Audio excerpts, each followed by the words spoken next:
ଆପଣ କେଉଁଠାରୁ ଆସିଛନ୍ତି? ଏଠିକି ଆସନ୍ତୁ, ବସନ୍ତୁ, ଏଠାରେ ବସନ୍ତୁ। ୟାଙ୍କର ପତ୍ନୀଙ୍କୁ ଫୋନ୍ ଲଗାନ୍ତୁ। କୁଆଡ଼େ ଘୁରି ବୁଲୁଛନ୍ତି ଆପଣ?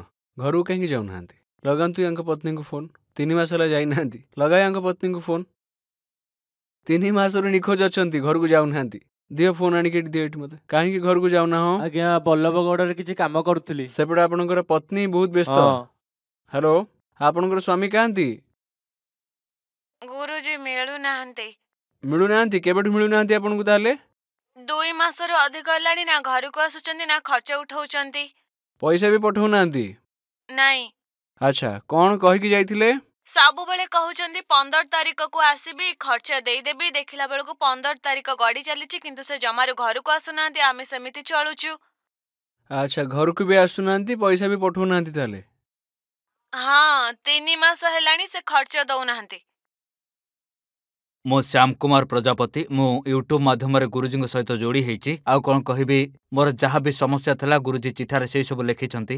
ମୋ କାମଧନ୍ଦା ଆରମ୍ଭ ହଉ ହଉ ସବୁ ଅଟକି ଯାଉଥିଲା, ଆଉ ଲେବରଙ୍କ ପେମେଣ୍ଟ ମଧ୍ୟ ଅଟକି ଯାଉଥିଲା।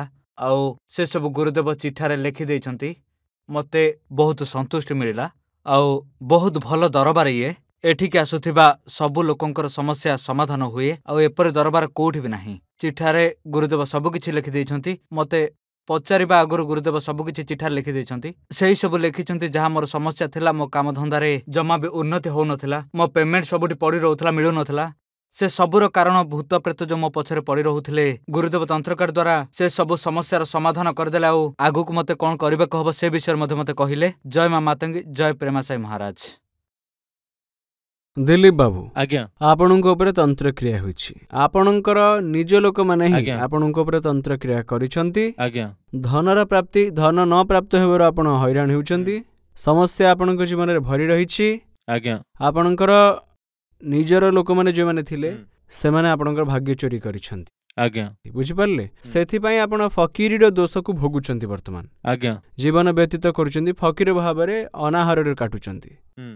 ଆପଣ ଅନେକ ଜାଗା ଏଥିପାଇଁ ମଧ୍ୟ ବୁଲି ସାରିଛନ୍ତି, ଭୂତ ପ୍ରେତଙ୍କର ସନ୍ଧାନ ପାଇବା ନିମନ୍ତେ। ଆଜ୍ଞା ଆଉ ପଇସା ଆପଣଙ୍କର ବହୁତ ଏଥିରେ ଯାଇଛି। ମୁଁ ତଳେ ହେଡଲାଇନରେ ଲେଖିଦେଇଛି, ଦେଖନ୍ତୁ ପଇସା ଯାଇଛି ଆଜ୍ଞା ବୋଲି। ବୁଝିପାରିଲେ? ହଁ ଆପଣଙ୍କର ଯେଉଁ ଫସି ଯାଇଥିବା ପଇସା ଅଛି ତାହା ବାହାରିଯିବ, କୌଣସି ଅସୁବିଧା ହେବ ନାହିଁ। ଆଜ୍ଞା ଠିକ ଅଛି, ମାଗି ନେବେ, ଆପଣ ମିଳିଯିବ ଆଜ୍ଞା। ଆପଣଙ୍କୁ।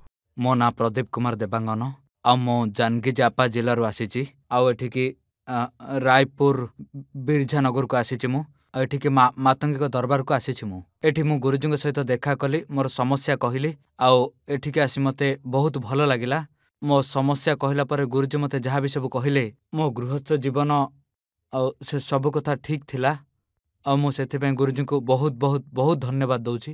ଆଉ ମୁଁ ଗୁରୁଜୀଙ୍କ ସହିତ ଇନଷ୍ଟାଗ୍ରାମ ମାଧ୍ୟମରେ ଯୋଡ଼ି ହେଇଥିଲି। ବହୁତ ଦିନ ହେଲାଣି ତାଙ୍କ ଭିଡ଼ିଓ ଦେଖି ଆସୁଥିଲି। ମନରେ ମଧ୍ୟ ମୋର ଲାଳସା ଥିଲା, ଗୁରୁଜୀଙ୍କ ସହିତ ଯାଇ ଦେଖା କରିବି, ମୋର ଯାହା ସମସ୍ୟା ଅଛି ସମାଧାନ ହେଇଯିବ।